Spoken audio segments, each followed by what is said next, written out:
السلام علیکم۔ اب تک کی خبروں کے ساتھ میں ہوں وقار حیدر۔ سب سے پہلے اہم خبروں پر ایک نظر۔ شی جن پنگ کی ہسپانوی وزیر اعظم پیڈرو سانچیز سے ملاقات۔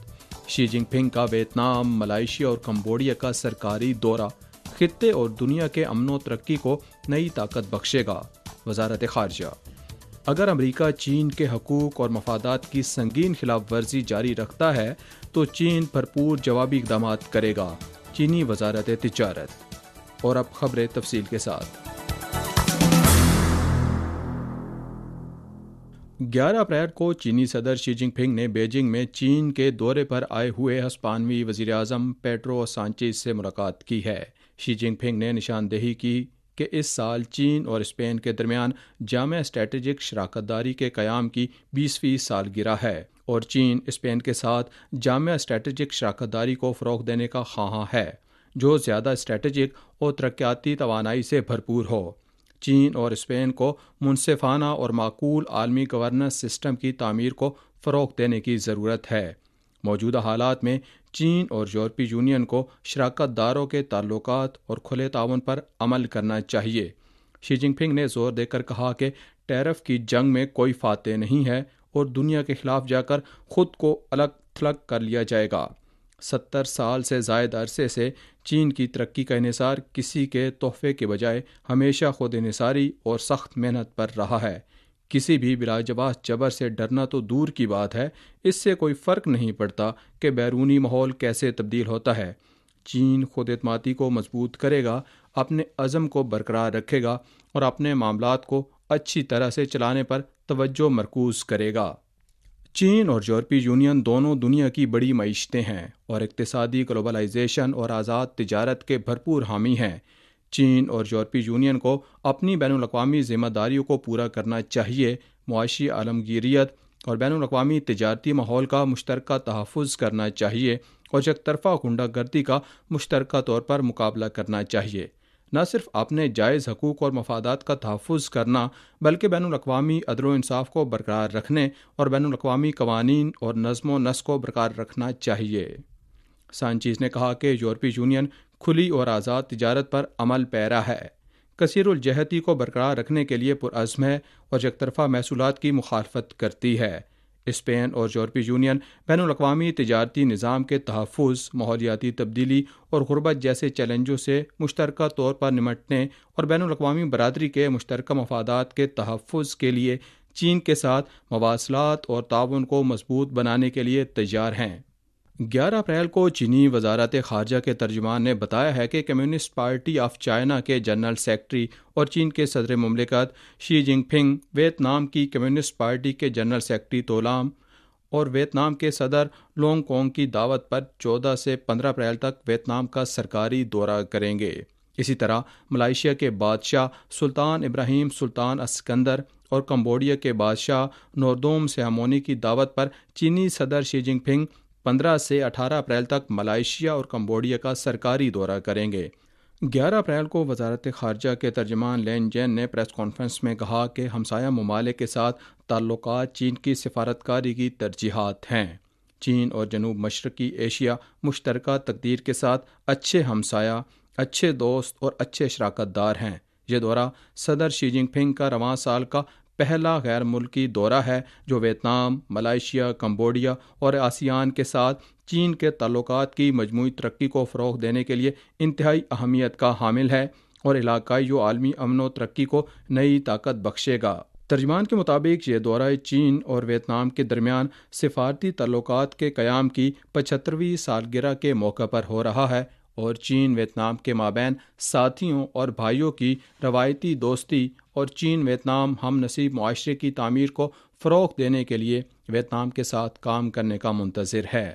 ملائیشیا کا دورہ شی جن پنگ کا 12 سال بعد دوسرا دورہ ہوگا جو چین ملائیشیا تعلقات میں ایک اہم سنگ میل ہے، اور کمبوڈیا کا دورہ صدر شی جن پنگ کا 9 سال بعد دوسرا دورہ ہے جس کے دوران فریقین چین اور کمبوڈیا کے تعلقات کی نئی راہوں پر بات چیت کریں گے۔ امریکہ نے چینی مصنوعات پر عائد محصولات کو مزید بڑھا دیا۔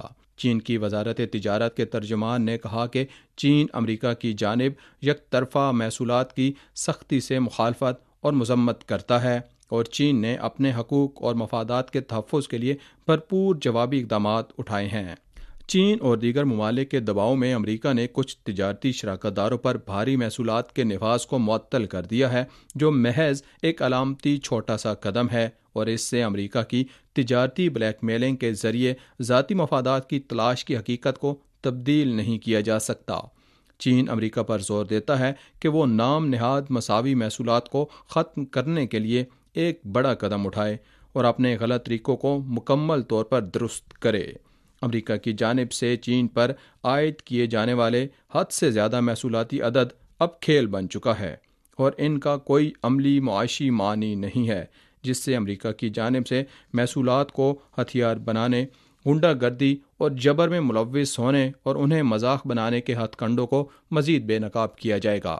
اگر امریکہ ٹیرف نمبروں کا کھیل کھیلنا جاری رکھتا ہے تو چین اسے نظر انداز کر دے گا۔ تاہم اگر امریکہ چین کے حقوق اور مفادات کی خلاف ورزی جاری رکھنے پر اصرار کرتا ہے تو چین بھرپور جوابی اقدامات کرے گا اور آخر تک اس کا مقابلہ کرے گا۔ ورلڈ ٹریڈ آرگنائزیشن کی ڈائریکٹر جنرل انگوجیا اوکونوویلا کا حال ہی میں ایک مضمون شائع ہوا ہے جس کا عنوان ہے امریکہ تجارت کا سب سے بڑا فاتح ہے۔ اس مضمون میں تفصیلی اعداد و شمار کے ذریعے یہ ثابت کیا گیا ہے کہ امریکہ نہ صرف عالمی تجارتی نظام کا فائدہ اٹھانے والا ملک ہے بلکہ خدمات کے شعبے میں بھی اسے واضح برتری حاصل ہے۔ مضمون کے مطابق امریکہ کا تجارتی نقصان کا نظریہ سراسر بے بنیاد ہے۔ ورلڈ ٹریڈ آرگنائزیشن کی ڈائریکٹر جنرل کے فراہم کردہ اعداد و شمار کے مطابق 2023 میں امریکہ کی خدمات کی برآمدات نے 1 ٹریلین امریکی ڈالر سے تجاوز کیا، جو عالمی خدمات کی تجارت کا 13% ہیں۔ بڑی معیشتوں کے ساتھ خدمات کے شعبے میں امریکہ کا تجارتی سرپلس زیادہ ہے، اور 2024 میں اس کا کل سرپلس تقریباً 300 ارب امریکی ڈالر تھا۔ اس سے بھی زیادہ توجہ طلب بات یہ ہے کہ امریکہ کو اعلیٰ اضافی قیمت والی خدمات کے شعبے میں اور بھی زیادہ برتری حاصل ہے۔ دانشورانہ املاک کے استعمال اور لائسنس کی فیسوں سے امریکہ کی سالانہ آمدنی 144 ارب امریکی ڈالر سے زیادہ بنتی ہے، جو دیگر ممالک سے کہیں زیادہ ہے۔ اعداد و شمار کے مطابق 2022 میں امریکہ کی خدمات کی برآمدات نے 4.1 ملین اعلیٰ تنخواہ والی ملازمتوں کو سہارا دیا، جن کی فی گھنٹہ اوسط اجرت مینوفیکچرنگ کے شعبے سے 25% زیادہ تھی۔ مقامی وقت کے مطابق 10 اپریل کو ورلڈ ٹریڈ آرگنائزیشن WTO نے اپنی 30ویں سالگرہ کے موقع پر ایک تقریب کا انعقاد کیا۔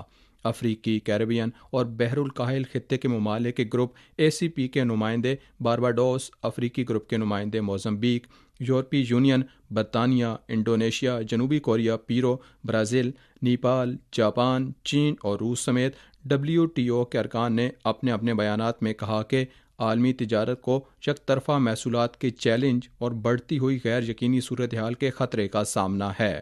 انہوں نے عدم امتیاز سمیت WTO کے بنیادی اصولوں پر عمل کرنے کی اہمیت پر زور دیتے ہوئے مطالبہ کیا کہ WTO کی مرکزیت اور قواعد پر مبنی کثیر الجہتی تجارتی نظام کو برقرار رکھا جائے، ٹھوس اقدامات کے ذریعے WTO اصلاحات کو فروغ دیا جائے اور WTO کی 14ویں وزارتی کانفرنس کی کامیابی کو یقینی بنایا جائے۔ اشیاء کی تجارت سے متعلق WTO کونسل کے سالانہ اجلاس میں چینی نمائندے نے کہا کہ امریکہ کی جانب سے پیدا کی جانے والی افراتفری مستحکم ترقیاتی ماحول کو تباہ کر رہی ہے، جس پر مختلف ممالک کے کاروباری ادارے اور تمام اراکین بالخصوص ترقی پذیر ارکان کا انحصار ہے۔ انہوں نے کہا کہ چین قومی سلامتی کے تصور کے بے جا استعمال کی سختی سے مخالفت کرتا ہے۔ اقوام متحدہ میں چین کے ناظم الامور گینگ شوانگ نے 10 اپریل کو شام کے بارے میں سلامتی کونسل کے ہنگامی اجلاس سے خطاب میں گزشتہ ہفتے شام پر اسرائیل کے فضائی حملوں کی مذمت کرتے ہوئے اسرائیل پر زور دیا کہ وہ فوری طور پر حملے بند کرے اور جلد از جلد شامی علاقے سے دستبردار ہو۔ گینگ شوانگ نے کہا کہ اسرائیل کے اقدامات نے بین الاقوامی قوانین بلکہ شام کی خود مختاری، وحدت اور علاقائی سالمیت کی سنگین خلاف ورزی کی ہے۔ چین شام کی عبوری انتظامیہ پر زور دیتا ہے کہ وہ ساحلی علاقوں میں پرتشدد واقعات کی تحقیقات کو شفاف اور ذمہ دارانہ انداز میں آگے بڑھائے۔ یہ تھی اب تک کی اہم خبریں۔ وقار حیدر کو دیجیے اجازت۔